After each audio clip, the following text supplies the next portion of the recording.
Anyone who cares about music will have those bands that changed their lives. You discover them at the right age, they have the right message, and afterwards things are never the same. These bands become a part of your identity.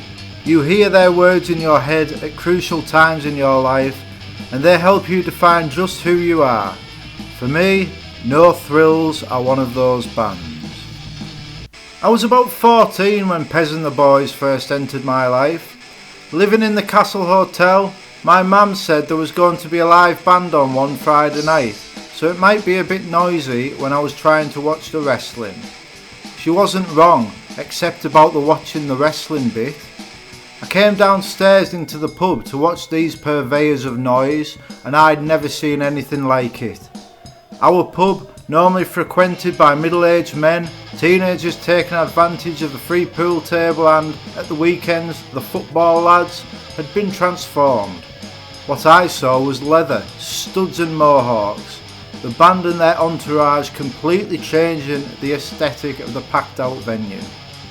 As I squeezed past these fascinating new people to get closer to the front, I saw him for the first time. I started late getting into music. I didn't buy my first album until I was about 12, and I didn't really know anything beyond what was in the charts.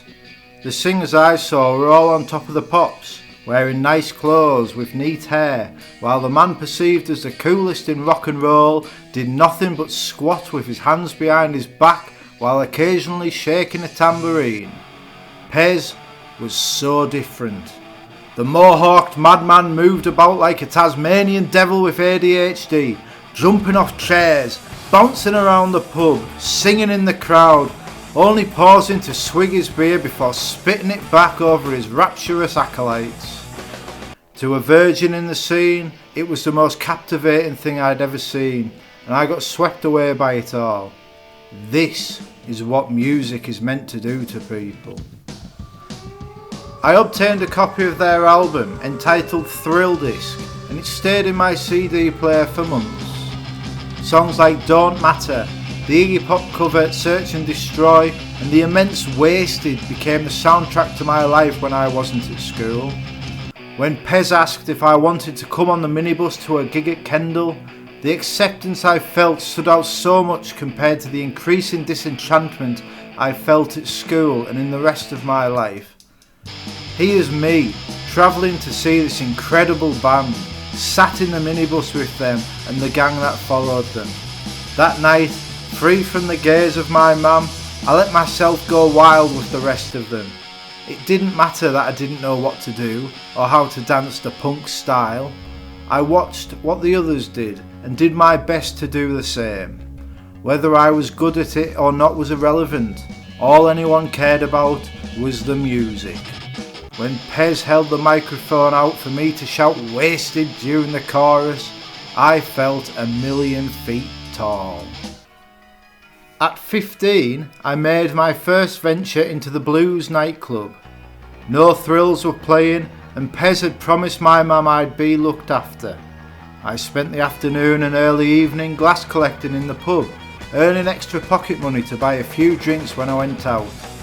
As I stepped into the dark, dingy, smoke-filled venue, the detachment I felt from my schoolmates increased. What did they know about life? What did they know about real music making you feel alive? They listened to pop music and indie shit.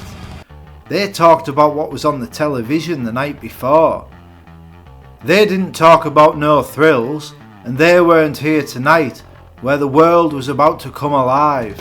They were tucked up in bed, while the coolest bloke I'd ever known had swung it so I could go to a nightclub to watch the best band in the world.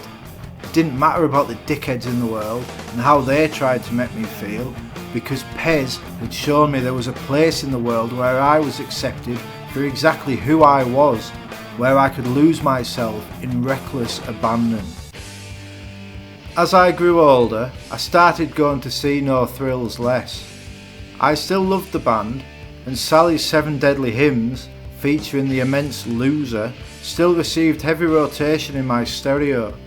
It's just life, as it tends to do, started getting in the way. Sometimes I'd miss a gig because I was working. Sometimes my friends were having a party, so I'd be with them instead of the club. As I got into 2 serious relationships, one with a lass, the other with weed, I stopped going out altogether. Rather than dancing to wasted, I spent years just getting wasted instead, desperate to alleviate the demons in my head.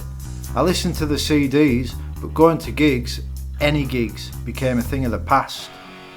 As time went on, my close friend Jeeves finally got his band, The Revolution, together. As much as I wanted to avoid going out, I had to. I needed to support Jeeves in his endeavours. As one of the few people who I'd maintained contact with in the previous years, staying in was just not an option. The Revolution played their first gig in the Board and Elbow. As fate would have it, 20 yards away in the Gloucester Arms, No Thrills were playing their own gig. While waiting for the Revolution to take the stage, I popped across the road to relive my younger days. As I watched No Thrills that night, I noticed the lineup had changed. Pez was still there, and Duane, but I didn't know the other lads. I didn't need to. Within moments of seeing Pez in action, I was hooked again. He was a little older, a little slower, but the same energy and charisma exuded from him. The crowd was as wild as ever. The words, some of which I'd not sang in so long, came rushing back to me as I sang along with the rest of the audience, and the new songs made me regret that I'd lost touch with the band. As I left the pub to go and see the Revolution, I resolved to go and see No Thrills again, furious with myself for leaving it so long. After that, whenever they were in town, I made sure to see them, normally with Dinger Bell and Ox. No Thrills gigs became events, things to look forward to weeks in advance. When the Revolution and No Thrills were on the same bill, these were the greatest nights. The ones where I'd make sure to have a bit extra in the wallet so I could get a bit wilder. The only disappointment was that they'd stopped playing the song I identified with so much. They'd stopped playing the anthemic Loser. At the end of every gig, Ox, Dinger and myself would chant for Loser, in the hope that maybe, just once, they'd bust it out as an encore. Gig after gig went by without it, but we never gave up hope. Especially after one gig when, leaving the stage, Pez said to us, "We're going to have to put Loser back into the set. Everyone keeps screaming for it." At the start of 2011, Jeeves, sick of seeing myself and Dinger dance like mad for No Thrills and a band called With Lights Out, said to us his goal for the year was to get us going as wild to his band as we did for the others. He accomplished that goal when, halfway through the year, he replaced Duane in No Thrills. He did so on one condition, that the monster that is Loser was restored to the set list. The first time I saw him take to the stage alongside Pez in early 2012 was a special moment for me, watching my first musical idol performing with one of my closest friends. Towards the end of the set in the Gloucester Arms, so full people had to stand in the beer garden just to be involved, Jeeves gave us the look as he started to strum his guitar. After so long, years in the waiting, the moment was upon us. No Thrills were playing Loser live. I danced like I'd never danced before, and I sang myself hoarse while carnage erupted in the crowd around us. Watching us go wilder than we'd ever gone before, Jeeves knew he had achieved his goal, even if it was a few days late. So wild had the place gone, so overfilled was the venue, so chaotic was the aftermath, that the Gloucester refused to put bands on again. No Thrills were just too wild, the fans just too reckless, the neighbours just too deafened, the tables and glasses just too fragile. What followed were the most successful years No Thrills had ever known, as Jeeves drilled the band to become sharper, tighter and better than they'd ever been before. Ox replaced Jay on bass, giving them what I and many others see as the definitive No Thrills lineup. Pez, Jeeves, Ox and Tones. Pushing himself to become more than just a musician, Jeeves became a producer too, and the band self-recorded their definitive album It's What's Inside. It featured 23 songs, some new, some reworkings of classic anthems with an added rock and roll swagger that elevated them above the rest of the bands on the punk scene. The words of Pez fused with the music of Jeeves proved an irresistible combination. Taking every gig they could find and making new fans far and wide, No Thrills were rewarded for their hard work and devotion with their debut appearance at Rebellion, the world's biggest punk festival. The years that followed were the most successful for the band, with 2 more albums recorded, 5 appearances at Rebellion, many t-shirts made and countless gigs performed all over the UK.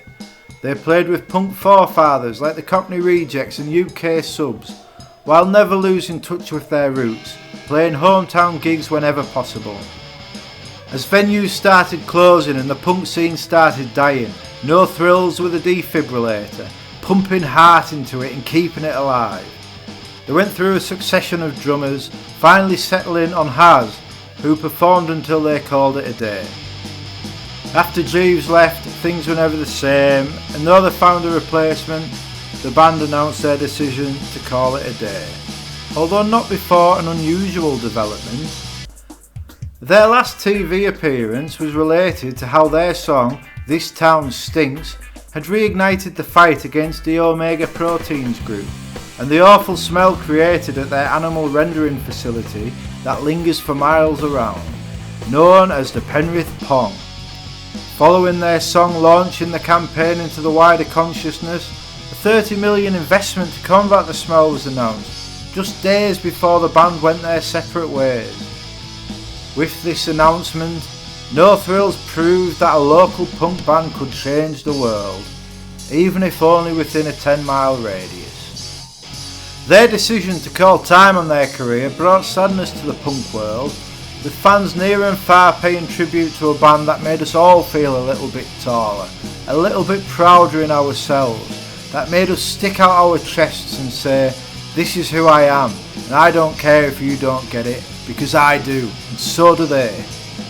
For me, it was a privilege to travel with them to so many of their gigs, to watch their rehearsals, to take photos and videos of them, to support Jeeves through the difficult process of producing It's What's Inside, and to get to spend time with Pez, not as a wide-eyed kid, but as a grown man, a man that he played a big part in shaping.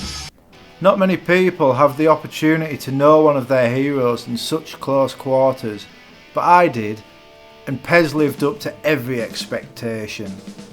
I'll always hold out hope for one last reunion gig, one last chance to go wild for a band that played such a huge role in my life, but if it never happens, the memories of the last 20 plus years will always bring a smile. The world won't be the same without No Thrills.